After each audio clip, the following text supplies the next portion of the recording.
பல நாட்களாக வைக்கப்பட்டிருக்கிற கோரிக்கையாக இருக்கின்ற நாய்களால் ஏற்படுகிற குழந்தைகள் அதேபோல கால்நடைகளுக்கு ஏற்படுகிற இடர்பாடுகளை தவிர்க்க வேண்டும் என்ற முறையில்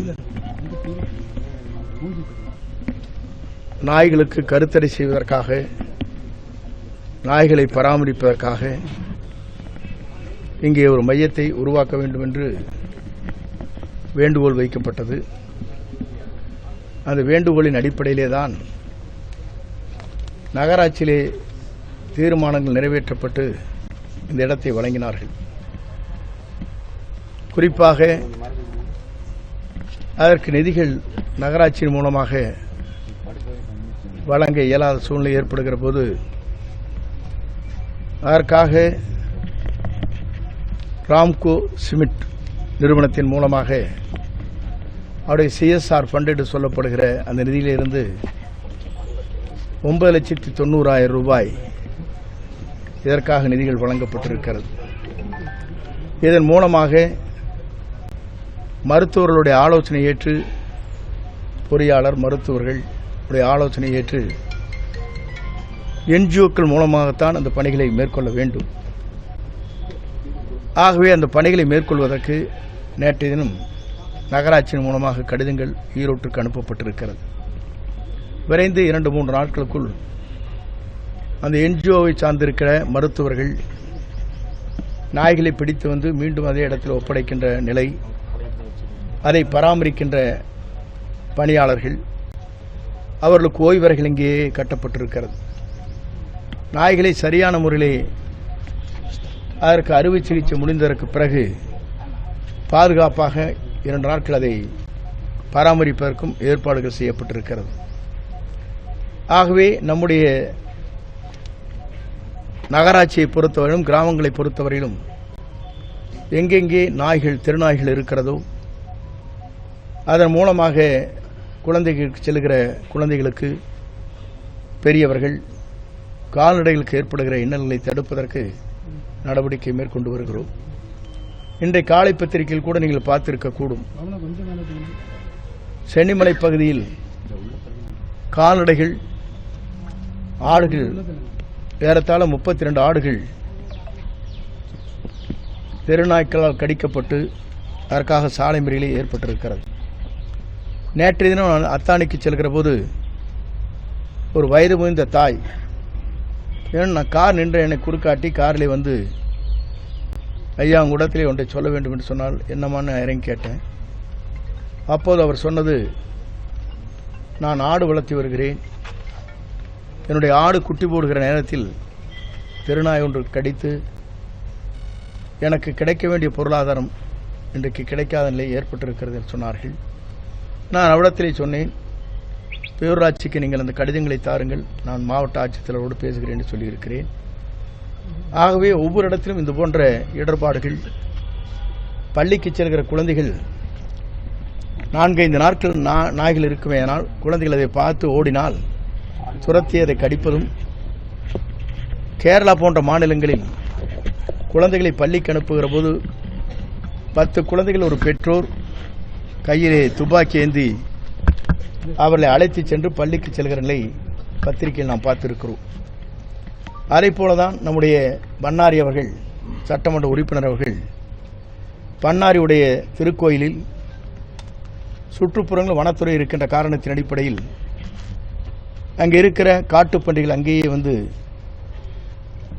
இருப்பது மட்டுமல்ல, அங்கேயே குட்டிகள் ஈற்றுவது, சுகாதாரம் பேணி காக்க முடியாத சூழ்நிலை இருக்கிறது என்பதை அரசின் கவனத்திற்கு எடுத்துச் சென்றிருக்கிறார்.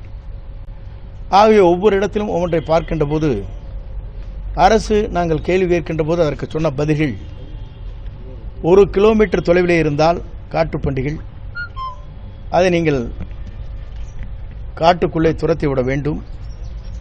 3 கிலோமீட்டர் இருந்தால் அதை நீங்கள் பிடித்து சென்று வனத்திலே விட வேண்டும். 3 கிலோமீட்டருக்குள்ளே பயிர்களை சேதப்படுத்தினால் விவசாயிகளுக்கு நஷ்டம் ஏற்படும், ஆனால் வனத்துறையின் மூலமாகத்தான் அதற்குரிய நடவடிக்கை மேற்கொள்ளப்படும் என்று குறிப்பிட்டார். எங்களை பொறுத்தவரையும் அனைத்து இந்திய அண்ணா திராவிட முன்னேற்ற கழக ஆட்சியில் யார் துப்பாக்கி வைத்துக் கொள்வதற்கு அனுமதி பெற்றிருக்கிறார்களோ அவர்களே அந்த காட்டுப்பண்டிகள் தங்களுடைய விவசாயத்தில் பயிர்களை சேதம் செய்கின்ற போது விதிமுறைக்கு உட்பட்டு அதை சுடலாம் என்று உத்தரவு வழங்கப்பட்டிருந்தது.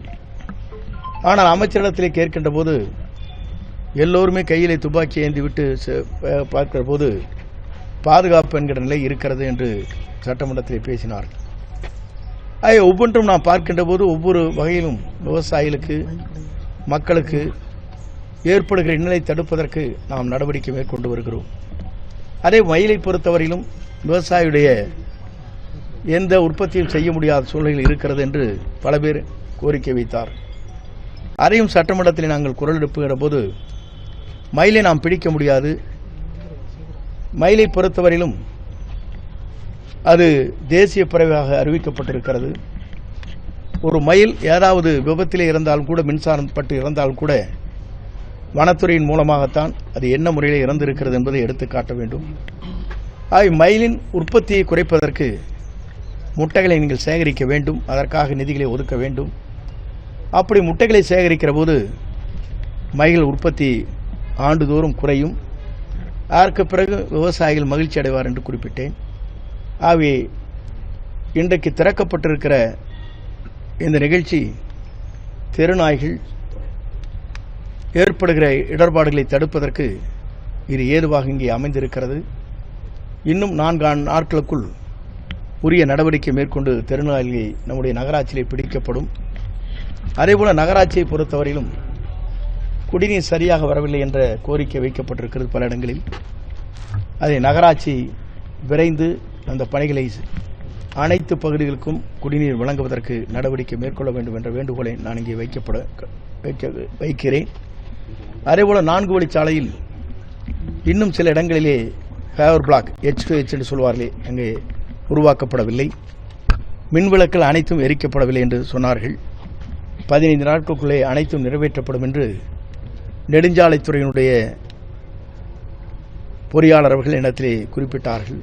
கோட்ட பொறியாளர் விரைந்து அந்த பணிகளை மேற்கொள்ள வேண்டும் என்று அதிலே கான்ட்ராக்டரிடத்திலும் நான் சொன்னேன். நேற்றைய தினம் விரைந்து அந்த பணிகளை மேற்கொள்வதாக சொல்லியிருக்கிறார்கள். நன்றி.